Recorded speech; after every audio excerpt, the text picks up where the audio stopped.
I was at a speaking event recently and somebody was really curious about dyslexia. They'd heard about it. They personally didn't know much about it. And they were curious how it may have created trauma for me in my childhood. They're like, you talked about that, and how they're just like, but struggling with reading, how could that possibly, one, be something that wanders into adulthood and is that big a deal? And two, how was it that, big a deal when you were in school? Fair questions. Like, if you haven't experienced this or been through some of the different systems, yeah, you wouldn't know. So I welcome the question. We had a nice conversation about things. And then today I came across something that I think really demonstrates that. This comes out of Decoding Dyslexia Minnesota website. They have a IEP parent advocacy guide. I highly recommend you check it out. I will put the link down below. It is fabulous if you are a parent dealing with this.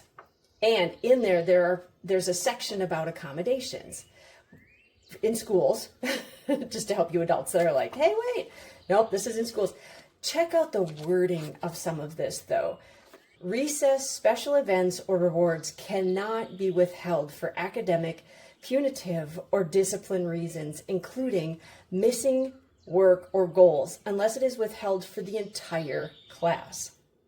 Student will not be held from lunch, gym, or specials to complete an incomplete task unless it is student or parent requested. Student will not be held in from recess to complete work. Student will communicate with parent about items student needs to complete if it cannot be fit in during the regular classroom time. I read those. And by the way, there are 3 front to back sheets like this of these types of things.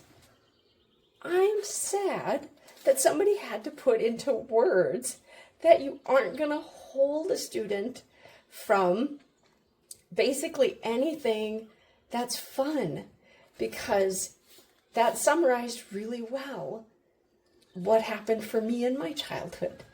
They took away everything fun. Art class was gone, recess was gone, lunch was gone for a while, any outdoor thing, like gym was gone for a while. And I know they were absolutely doing their best. That doesn't make it any less inappropriate for a kid. Imagine I was 7, 8 years old to never be able to go outside, when at the core of me, that is one of the best things that helps ground me and balance me more. So you can ask me how my childhood was affected, and I can tell you that's still happening. If that still needs to be in print today to tell people, adults, that govern children, that they shouldn't be doing that. So, you know what? My advocacy work isn't going to slow down, because those children, they become adults and they forget how to play. They didn't learn how to play, how to have fun, how to live a robust, well-balanced life.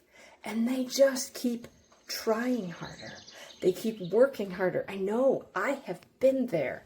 I have done that, and I have burnt out my light more than once, pretending like them teaching me that those things weren't valuable didn't stick in my adulthood. I'll give you a hint. It very much stuck in my adulthood. I will also tell you it's very curable. It's going to take some effort. It's going to take some consciousness on your part. Oh, but it is curable, and it is quite fun once you cure that and learn how to integrate in the fun, the recess, the lunch times, all of that back into your life, because that's a balanced life. So I hear you.